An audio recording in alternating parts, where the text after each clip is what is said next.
बात पश्चिम बंगाल की सियासत की। क्या बंगाल में फिर सियासी खेला होने वाला है? ये सवाल इसलिए क्योंकि सूबे की सत्ता पर काबिज होने के बाद ममता बनर्जी अब युवाओं को साधने में जुट गई हैं। ममता सरकार ने फुटबॉल बांटने का प्लान बनाया है, लेकिन इस योजना का सियासत से कनेक्शन जोड़ा जा रहा है। कहा जा रहा है कि ममता बनर्जी फुटबॉल के जरिए वोट पर गोल करने की कोशिश लगातार कर रही हैं। ऐसा क्यों? इस रिपोर्ट को देखिए।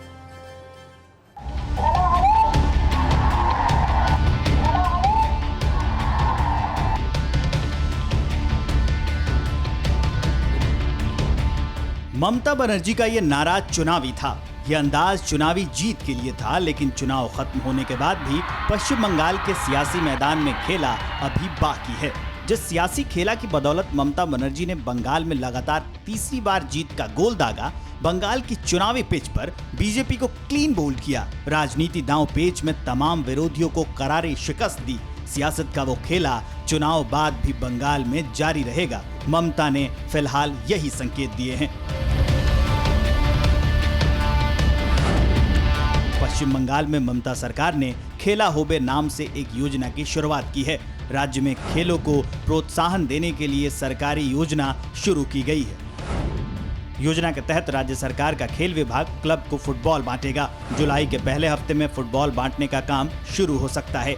इसके लिए 28 जून तक ब्लॉक स्तर पर सभी रजिस्टर्ड फुटबॉल क्लब की जानकारी मांगी गई है। करीब 50,000 फुटबॉल बांटने की योजना है। फुटबॉल की सप्लाई मैन्युफैक्चरर रेफ्यूज हैंडीक्राफ्ट करेगा।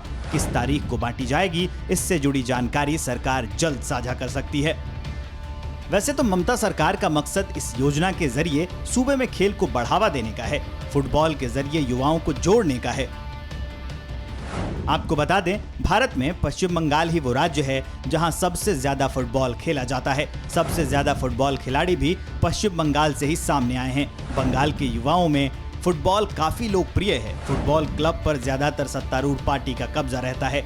बंगाल में करीब 1 करोड़ 90 लाख वोटर 30 साल से कम उम्र के हैं। शायद यही वजह है कि ममता ने चुनावी नारे के नाम पर योजना शुरू की है। राजनीति के खेला में ममता बनर्जी कितनी माहिर हैं, इसकी बानगी बंगाल चुनाव में पूरा देश देख चुका है।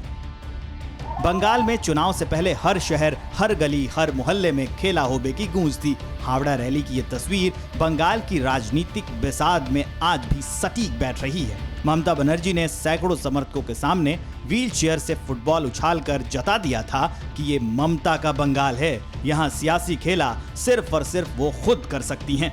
पश्चिम बंगाल विधानसभा चुनाव में हुआ भी कुछ ऐसा ही। बंगाल की जनता ने ममता बनर्जी के खेला को न सिर्फ स्वीकारा, बल्कि टीएमसी ने राज्य की कुल 292 सीटों में से 213 पर कब्जा जमाया। चुनाव के बाद भी बंगाल में कुछ ऐसा ही खेला हो रहा है। चुनाव से पहले ममता को छोड़कर भगवा झंडा थामने वाले करीब 30 नेता फिर से टीएमसी में जाने के लिए बेताब हैं। घर वापसी करने वालों की फहरिस्त में बंगाल के बड़े बड़े चेहरे हैं, जिनको लेकर अटकलों का बाजार गर्म है। साल के आखिरी में पंचायत चुनाव होना है। ऐसे में खेला होबे की अगली सीरीज का अभी इंतजार है। और सबसे महत्वपूर्ण बात यही है कि बंगाल में कुछ वक्त बाद पंचायत चुनाव होना है। वैसे पंचायत चुनाव तो एक राज्य का लोकल लेवल चुनाव होता है, लेकिन पश्चिम बंगाल में जब भी पंचायत चुनाव हुआ है, इसका शोर पूरे देश में सुनने को मिला है। इसकी वजह है पंचायत चुनाव में हिंसा, हंगामा। जब बात खेला हुए की अगली सीरीज की हो रही है, तो आपके लिए जानना जरूरी है कि बंगाल के पंचायत चुनाव का इतिहास कितना रक्त रंजित रहा है।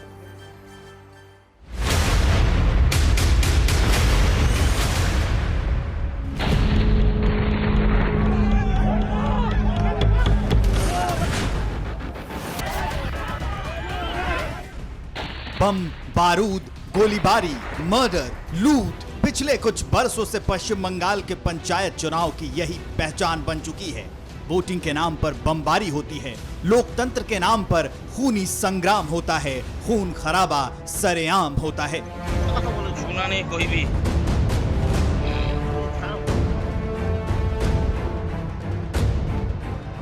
ये पश्चिम बंगाल के खूनी पंचायत चुनाव का सिर्फ ट्रेलर है। बंगाल में साल के आखिर में खूनी खेला की अगली सीरीज आने वाली है। दिसंबर में पंचायत चुनाव होने हैं। विधानसभा चुनाव में जीत से गदगद ममता बनर्जी एक बार फिर सियासी खेला करने के लिए तैयार हैं। बंगाल में हालिया विधानसभा चुनाव के बाद कितनी हिंसा हुई पूरे देश ने देखा। हत्या, हंगामा और हमले की तस्वीरें बंगाल में खूनी खेला की गवाही देती हैं। बंगाल में पंचायत का चुनाव कितना हिंसक होता है, ये जानने के लिए साल 2018 के आंकड़ों पर गौर करना जरूरी है।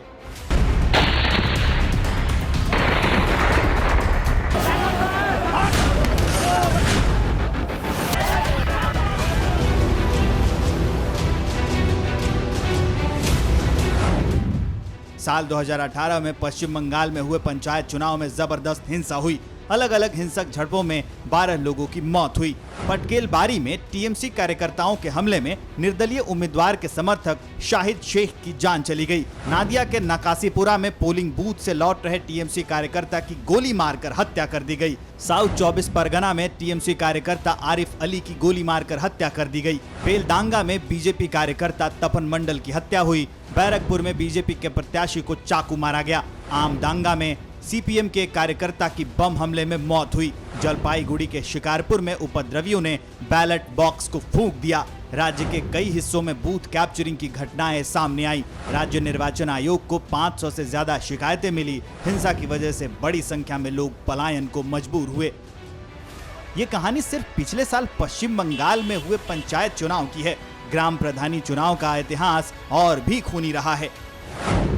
2017 के पंचायत चुनाव के दौरान 25 लोगों की मौत हुई थी। 2013 में पंचायत चुनाव के दौरान हिंसा में 10 लोगों की जान गई। 2008 में लेफ्ट की सरकार में हुए पंचायत चुनाव के दौरान हिंसा में 19 लोगों की मौत हुई। 2003 में पंचायत चुनाव के दौरान 40 लोगों की मौत हुई। 1990 में सीपीआईएम के समय में पंचायत चुनाव में 400 लोगों की मौत हुई थी।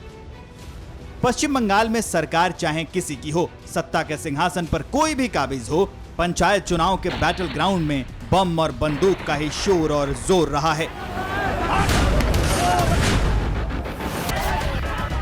फिक्र आपकी, सोमवार से शुक्रवार रात 9 बजे सिर्फ TV9 भारतवर्ष पर।